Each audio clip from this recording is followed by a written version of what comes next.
bulshadu habar wadaag hilbiya dhiig wada dhasho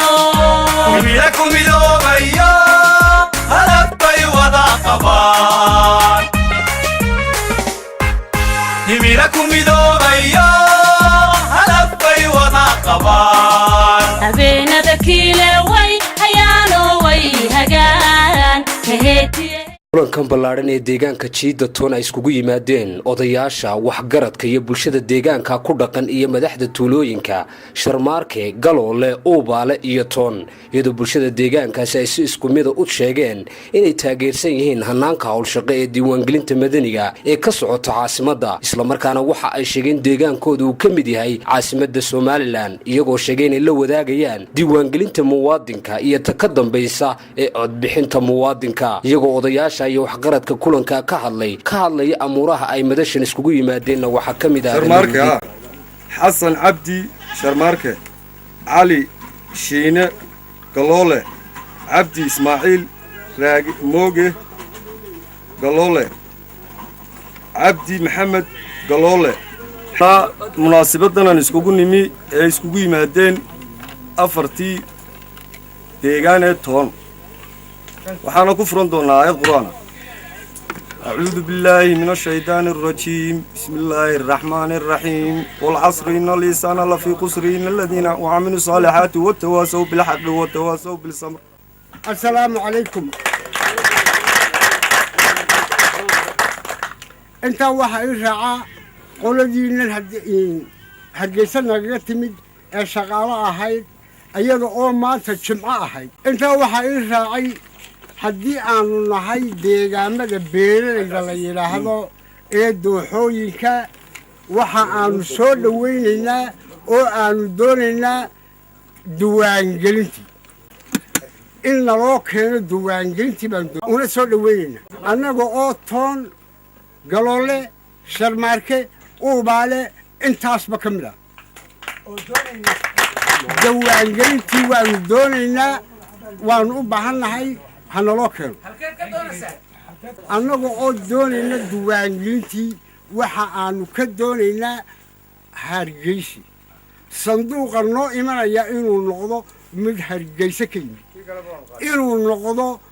sanduuq soo maray wasaaradda dakhliga barisaabka in alla intii ku shaqalahay waa shantii doox ee beeralayda habay ka kooban waxay doonayaan rabitaan ay rabaan waxay doonayaan doonis ay doonayaan shantii doox ayaa halkan isugu yimid oo ku ballamay oo imikayda hor fadhiya ujeeddadooda iyo rabitaankoodu wuxuu yahay waxay doonayaan inay ka mid noqdaan caasimadda Hargeysa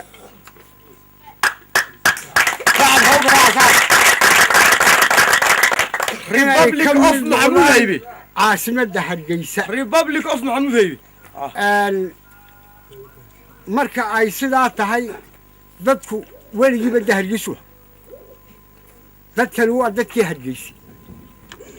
dab yar baa la shishitay baryihii dambe oo munaafaqadii iyo nidaamada ay keeneen munaafaqadii haddii ay dhammaatay oo habartii meesha ay ka baxday nin waliba halkiisii u tegay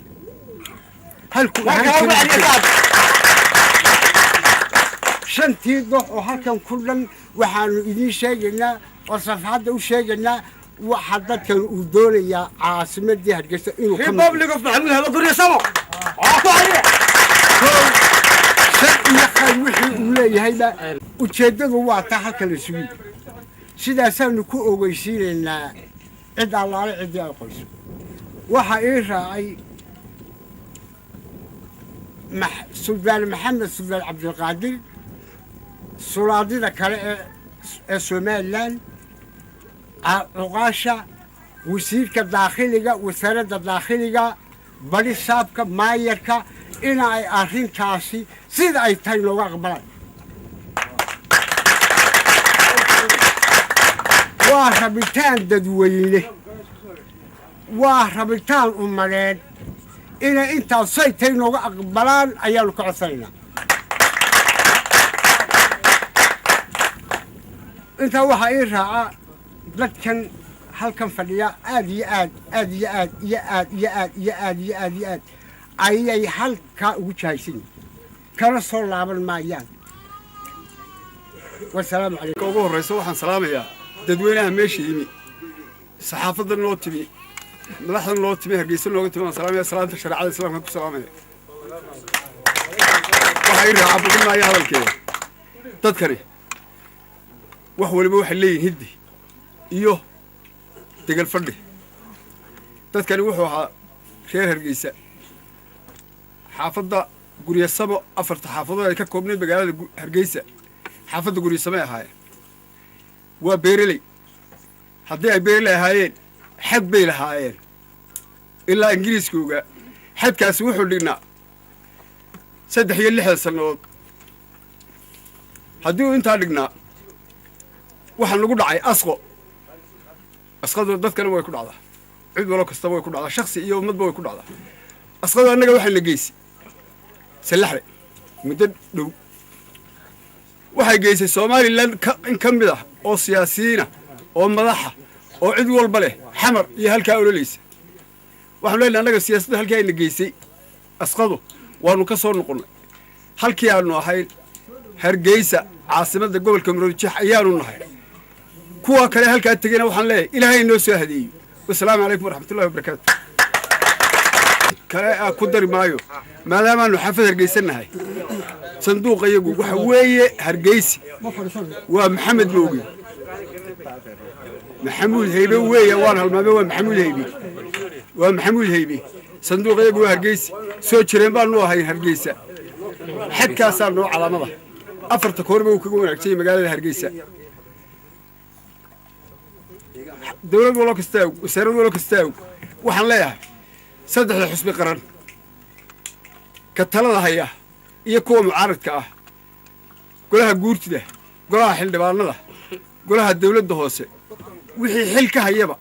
waxaanu leenahay annagu waxaanu dad reer hargeysa rabitaanka iyagu waa hargeysa sanduuqa iyagu waa maxamuud haybe dadweynaha sharafta leh ee maanta isugu yimi quraca toon amba tuulada toon ee tuulayaasha badan ka kooban warbaahinta waxaan ku salaamayaa salaanta islaamka assalaamu calaykum waraxmatullaahi wabarakaatu waxaanu halkan maanta aanu ka sheegaynaa rabitaanka intaasoo deegaan toon uubaale sharmaake galoole rabitaankoodaanu ka caddaynaynaa maanta baahinta rabitaankoodu waxa weeye waxaanu ahaan jirnay dad ka tirsan caasimadda ayaanu ahaan jirnay muddo fara badan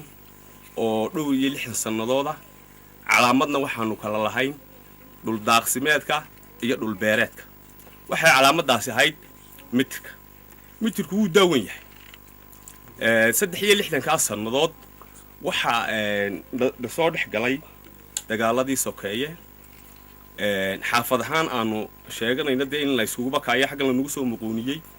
dabeedna salaxli ayaa halkaas aanu ka tagnay maanta waxaanu ku baraarujinaynaa golaha sare madaxweynaha dhammaan caasimadda maamulka maanta ka jira waxaanu u sheegaynaa rabitaanka iyagu inuu yahay inaanu ka tirsannahay xaafaddaanu ka tirsanaan jirnay ee maxamuud haybe waayahay waxaa mitirka loo dhigay markaan halka mitirka ku yar noqdo in ay caasimadda militariga caasimadda inay beeraleydan loo dhigay maanta waxaanu ilaalinaa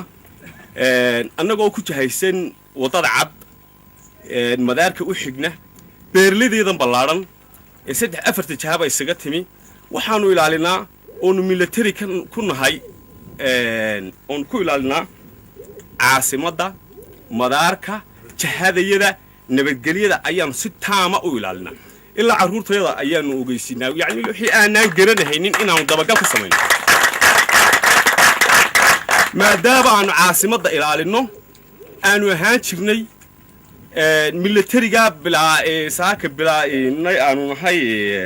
bilaa gunnada aanu nahay waxa rabitaankayaga aanu ku muujinaynaa inaanu nahay caasimadda waaxda maxamuud haybe gaar ahaan ayaanu ku muujinaynaa intaa waxay raaca cid kasta oo danaysa bari saabka gaar ahaan waa la kala leeyahay bari saabka arrimaha gudaha dhammaan waxaan ogeysiinaynaa xukuumadda siiraanyo maanta waxaan ogeysiinaynaa halkee aanu ahayn ee 60kii aanu ahayn ayaanu maanta nahay sidaa ma isku raacsannahay sidaa ma noo doorateen inaanu ka hadalno waanu ka hadalnay waxaanu leenahay hala taabageliyo sanduuqa hala noo keeno diiwaangelinta hala noo keeno hanoo keenaa saaka caasimaddu hanoo keento ma nihin sanduuqaan caasimad ahayn miyaynu ka codaynaynaa miyaynu iska diiwaangelinaynaa sidaasaanu taabacsannahay dhammaan aan isku raacsannahay dadkani ay noo idmadeen inaanu uga hadalno wasalaamu calaykum waraxmatullahi wabarakaatu tuulaha magaalada Sharmaarke Muuse Maxamed aan isugu yimi maanta geedkan toomeed oo isugu yimi danihiisa inuu ka wada hadlo waxaan ku soo dhaweynayaa kala qoladan TV-ga qaranka ee joogta meesha intaa ka bacdi deegaanada la soo sheegay odayaashii hore ay soo sheegeen waxay maanta halkan kaga wada tashanayaan ama ay ka cadaynayaan aayahoodii sabitaankooda kaasoo ah dee xad bay lahayd say odayaashu u sheegeen mitirka la yidhaahdo oo ilaa 60kii kala soocayay dhuldaaqsimeedka iyo beeraha kaana waxaa burburiyey dagaaladii sokeeye burburkii ka dhacay dalka ka bacdi imaka oo dee la kala fadhiistay waxay u baahan yihiin halkii ahaayeen inay ahaadaan oo mitirkoodii xadka ahaa wixii ka hooseeya ay noqdaan hargeysa caasimadda ay noqdaan markay caynkaa tahay waxaanu ka rabnaa badha saabka madaxweynaha ciddii ay qusaysaaba inay arrinkaa hawl lagala qabato ay sidii ahayd u socotayso waxaanu doonaynaa oo kale sanaaduuqda la keenayo ee ama codbixina ama diiwaangelina qaar ka yimi hargeysa caasimadda inay noqdaan oo ay ka yimaadaan maxamuud haybe xaafaddaanu ka tirsanay markay halkaa marayso waxaanu kaloo idiin sheegaynaa haddaanu nahay annagu odayaasha deegaanada oonu ka hadlaya magaca Sharmaarke la yidhaha waxa weeyaan intaa aynu dalka qabsannay ee faqadkii ka dambaysay wax gulnaa odayaasha la siiyaa ma jirto waxa dawladda sare iyo maamulada sare ahoo yimaadaa ma jiraan hoosa loo eego dadka halkaa ku nool ee axmeedda ah ee airboodka dul saaran hoosa loo eegan leeyahay dawladda gabadhan imakana mikrofoonka xasan cabdi oo odayaasha Sharmaarke isaguna ka mid ah shirku waa salaamay waxa weeye halkan wax waliba qasdi buu leeyahay qasdiguna hadduu dee dhammaado laguma tunto uun sidaa nimankaa hore siday sheegeen ayuun baanu annaguna leenoo ku taabacsanay maxamuud haybaha ah iyo haddii loodhan magaaladii aanu kor uga soo baxnay inaanu hoos ugu noqonno ujeeddadayada foodkayaga tamartayada ilaalintayada saasaan baan leenahay qoladii hore ay lahayd uun sidaa iyo nabadgelyo cali shiine oo ka socda deegaanka Uubale ee gaar ahaan Galoole cali shiine dhammaan waxaan salaamayaa dadweynaha meesha isku yimid deegaanada ka yimid iyo tuulooyinka iyo safaxadaba anigu mabda'a aan ka hadlayaa waxa weeyaan haddii aanu nahay toon Galoole Sharmaarke inaanu laga bilaabo maanta ka soo gonay degmada Salaxley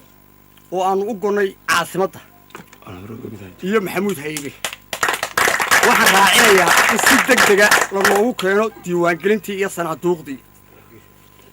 assalaamu calaykum taasaan kaga baxno waraxmatullaahi wabarakaatu aniga oo ku hadlaya magaca deegaankan koonfurta Hargeysa gaar ahaan Galoole sida jirta waxaa jirtay dhowr tuulo oo imika halkan ka hadloon imika anigu ugu dambeeyo amba wax fiican aanay iga dambeyn waxa ay mowqifkooda ka dhiibanayaan maanta mustaqbalkooda iyo aayahooda marka hore cid laajiimay jirin dalkeenii hooyo ayuun baynu joognay laakiin mowqifka kolba dhan iyo weji u jeeda marka ay sidaa tahay waxaa jira cashar yar oo dhexe oo bari dhawata yar dib u noqosho ah iyadoo oo ay sababeen yacnihii situation markaa jiri kii waxaa looga soo noqday dan iyo xaasi marka ay sidaa tahay marka hore diiwaangelintan cidda ku soo farayareysatay ee soo saartay way ku mahadsan yihiin